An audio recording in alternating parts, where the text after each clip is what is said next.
노래 한 곡이 국병을 넘었습니다. 한국 대사관도 없는 나라가 있습니다. 그런데 그 나라에서 한국에 단 한 번도 가본 적 없는 청년 370명이 한국어로 노래를 따라 불렀습니다. 발음 하나 틀리지 않았습니다. 단 한 글자도 어긋나지 않았습니다. 그 나라는 아르메니아였습니다. 러시아 주재 한국 대사관이 겸임할 뿐 한국 문화원도 K-팝 기획사도 이 나라엔 없었습니다. 그런데도 370여 명의 청년들이 카야란 문화의 집을 가득 메웠습니다. 객석은 순식간에 보랏빛 물결로 뒤덮였습니다. 대체 무엇이 이 청년들을 이곳까지 모이게 했을까요? 그리고 이 기적 같은 하룻밤 뒤에는 인생에서 가장 어두운 시간을 지나고 있던 한 여성의 사연이 있었습니다. 오늘 이 사건의 결말은 여러분의 상상을 완전히 뒤엎을 것입니다. 끝까지 보십시오. 이 이야기 끝까지 보시면 반드시 눈물 흘리십니다. 구독 버튼을 꼭 한번 눌러주십시오. 고향을 잃었습니다. 하루아침에 10만 명이 넘는 사람들이요. 2020년과 2023년 두 번의 전쟁과 군사 공세가 아르메니아인들의 오랜 땅을 앗아갔습니다. 그리고 이 나라에는 한국 대사관 하나 없었습니다. K-팝 기획사도 문화원도 없었습니다. 이런 땅에서 370명의 청년들이 어떻게 한국어로 노래를 부르게 됐을까요? 마르가리타 사르그시안이라는 여성이 있었습니다. 가장 가까운 친구였습니다. 하루아침에 삶의 터전을 잃는 모습을 마르가리타는 바로 곁에서 지켜봤습니다. 그런데 그녀 자신도 그 무렵 인생에서 가장 힘겨운 암흑기를 지나고 있었습니다. 두 개의 어둠이 동시에 겹친 시간이었습니다. 그런 그녀를 다시 일으켜 세운 게 있었습니다. 지구 반대편, 한국에서 온 노래였습니다. 그녀는 훗날 이렇게 고백했습니다. 우리가 가장 필요로 할 때 BTS는 정확히 우리 삶 속으로 걸어 들어온다고요. 자신을 사랑하고 절대 포기하지 말라는 그 가사가 자신을 버텨내게 해주었다고요. 삶의 많은 인연이 변해가도 암이라는 커뮤니티만큼은 흔들리지 않는 버팀목이었다고 말했습니다. 그리고 그녀의 마음속에 작은 씨앗 하나가 자라기 시작했습니다. BTS가 보여준 선한 영향력이 마르가리타에게 하나의 나침반이 되었습니다. 그녀는 결심했습니다. 자신이 받은 치유를 이번엔 아르메니아 사회의 가장 취약한 아이들에게 돌려주기로요. 위로만 받던 사람이 이제는 위로를 주는 사람이 되기로 한 겁니다. 그녀는 직접 나서서 자선 공연을 기획했습니다. 이름은 보랏빛 밤이었습니다. 이 공연의 수익금 전액은 소아암 하나를 돕는 현지 재단 시티 오브 스마일 재단에 전달하기로 했습니다. 격변의 시대를 살아낸 청년들의 열정을 K-팝이라는 매개체로 사회의 가장 아픈 곳까지 닿게 하려는 계획이었습니다. 그리고 계획을 실행에 옮겨야 할 시간이 왔습니다. 문제가 있었습니다. 이 나라엔 K-팝 기획사가 없었습니다.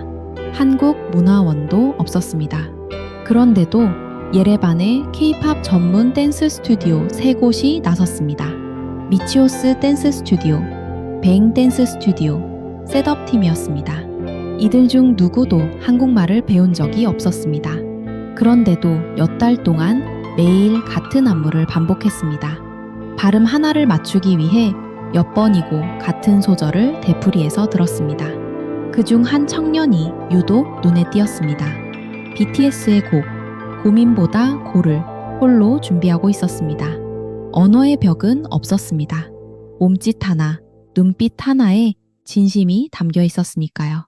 하지만 아무도 확신할 수 없었습니다. 기획사도 없이 한국말도 모른 채 정말 이 무대가 완성될 수 있을지요.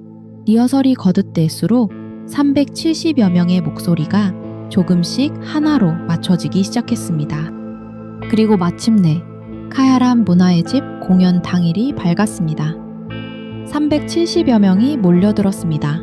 이 중 상당수는 고향을 잃었거나 그 아픔을 곁에서 지켜본 이들이었습니다. 상처를 안고 온 사람들이었습니다. 그런데 객석의 표정은 슬픔이 아니었습니다. 기대였습니다. 무대 뒤에서 마르가리타는 그 얼굴들을 하나하나 바라봤습니다.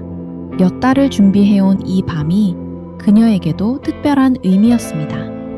무대의 막이 올랐습니다. 피땀 눈물의 전주가 흘렀습니다. 대규모 인원이 자로 잰 듯한 칼군무를 선보이며 객석을 압도했습니다. 화려한 댄스 무대들이 차례로 지나갔습니다. 객석의 열기가 점점 달아올랐습니다. 그리고 마침내 이 공연의 하이라이트 곡이 시작됐습니다. 작은 것들을 위한 시였습니다. 그 순간 아무도 예상하지 못한 일이 벌어졌습니다.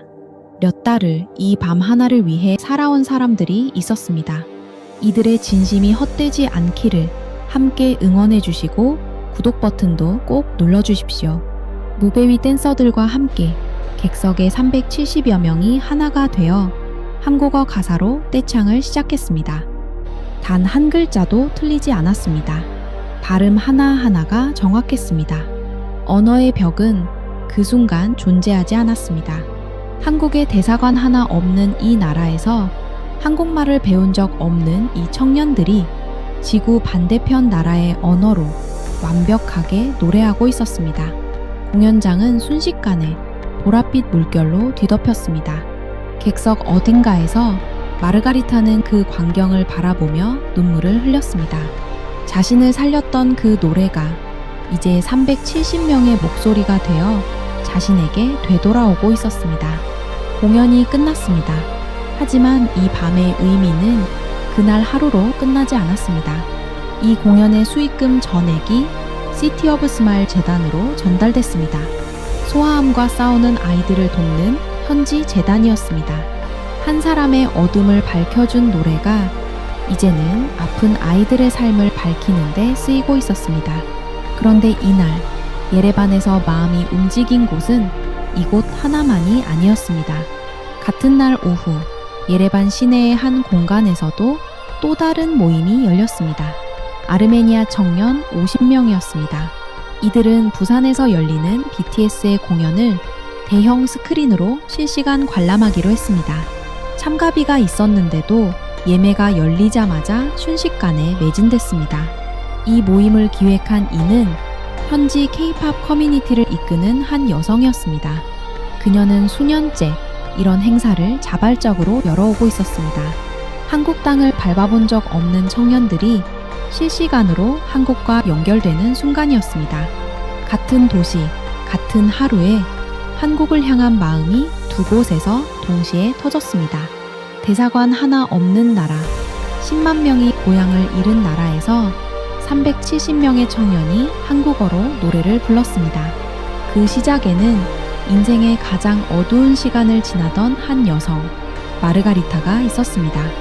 그녀를 살린 노래가 간손을 거쳐 370명의 목소리가 되었고 다시 소아암 아이들의 삶을 밝히는 빛이 되었습니다. 국경도, 언어도, 대사관의 유무도 막지 못한 이 연결을 무엇이라고 불러야 할까요? 한 사람을 살린 노래가 결국 아픈 아이들의 삶까지 밝혔습니다. 이 울림이 마음에 남으셨다면 좋아요와 구독 버튼을 꼭 한번 눌러주십시오. 노래 한 곡이 패밀리 유튜브였습니다.